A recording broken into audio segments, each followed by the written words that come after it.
इस न्यूज के प्रायोजक है टेंट्स ऑफ इंडिया। अब शादियों की खरीदी के लिए गोंदिया, नागपुर, रायपुर या जबलपुर जाने की जरूरत नहीं, क्योंकि लेटेस्ट ट्रेंड के साथ कंप्लीट वेडिंग कलेक्शन आ गया है अब बालाघाट में। ट्रेंड्स ऑफ इंडिया, जहां आपको मिलेगा दूल्हे के लिए कुर्ता, सूट, शेरवानी, जोधपुरी, इंडो वेस्टर्न और दुल्हन के लिए लहंगे का नायब कलेक्शन। इसके साथ अपने कस्टमाइज्ड वियर के लिए मेक टू ऑर्डर फैसिलिटी। तो आज ही विजिट करें ट्रेंड्स ऑफ इंडिया, धर्म treasure, Gondia road, beside new Ram मंदिर, बालाघाट।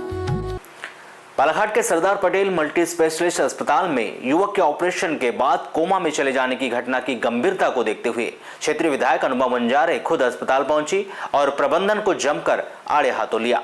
विधायक ने साफ चेतावनी दी कि मरीजों की जान के साथ खिलवाड़ कतई बर्दाश्त नहीं की जाएगी।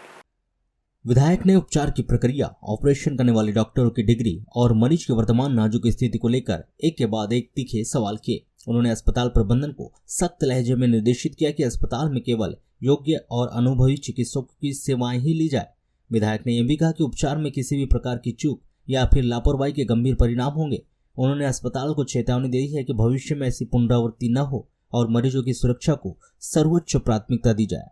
आप बहुत सोच समझ के आप एक जिम्मेदार लोगों के बीच में खड़े हैं और हम भी किसी का बुरा नहीं चाहते, ना इनका, ना आपका, ना आपका, ना इनका। हम तो जो चीज है फैक्ट है उस पर बात कर रहे हैं। हमने कोई पेशेंट देखे भी नहीं है जिसके साथ ये घटनाक्रम हुआ। बस हमको जानकारी मिली, वीडियो देखे हमने। हम रात को 12 बजे बालाघाट लौटे तो हमने इतने बजे रात को संपर्क हो नहीं पाएगा, इसलिए हम अभी आए यहाँ पे कि उस बच्चे की, वो भी 25-26 साल का जवान लड़का है। किसी का भी जीवन हमारी लापरवाही से क्यों खराब होगी। जनता की सेवा को मैं किसी भी कोने में कभी भी किसी भी समय पहुंच जाती हूँ जनता की समस्या के लिए। मैं तो रात को तक दौरे में थी 12 बजे तक, नहीं तो मैं आ जाती तुरंत। मेरे को जैसी हल्ला सुनने क्या कंडीशन से गुजर रहा होगा, उसके परिजनों पे क्या बीत रही होगी जिसका जवान लड़का कोमा में चला गया। तो ये इस पे बात करिए ना आप लोग। आप तो अपने डॉक्टर नहीं बख्श ले रहे हैं, आप गलत बात है। हमने पेशेंट के हित में भी जो हो सकता है। और ये बताइए कि अगर सही सब कुछ था तो आपने नागपुर क्यों रेफर किया उनको, क्यों हॉस्पिटल से ज्यादा बड़े से रेफर किया गया? जब पेशेंट को ऐसा लगा कि इसमें इस पेशेंट को बहुत ज्यादा और अच्छे एडवांस इंस्टीट्यूट में रखना चाहिए।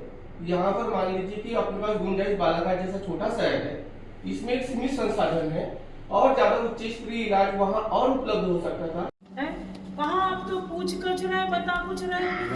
ऐसे ये प्रयोग मत करो, यहाँ जिंदगी दांव पे नहीं लगाना है हम लोगों को। प्रयोग मत करो, आप एक्सपेरिमेंट नहीं कर रहे हो। आप एक जीवन बचाने के लिए आप डॉक्टर बने हो, जीवन बचाने के लिए। अब आपको खुद ही नहीं पता, हम पूछ रहे हैं किसके बारे में, आप बता किसके बारे में रहे हो, क्या है। अगर वो 7 दिन रहता है बेचारा तो 7,000 वही लग गया। कहाँ आपका कोई इतना कंफर्टेबल चाहते हो? और फिर आप लोग जान का जोखिम भी हो रहा है। ध्यान रखिए।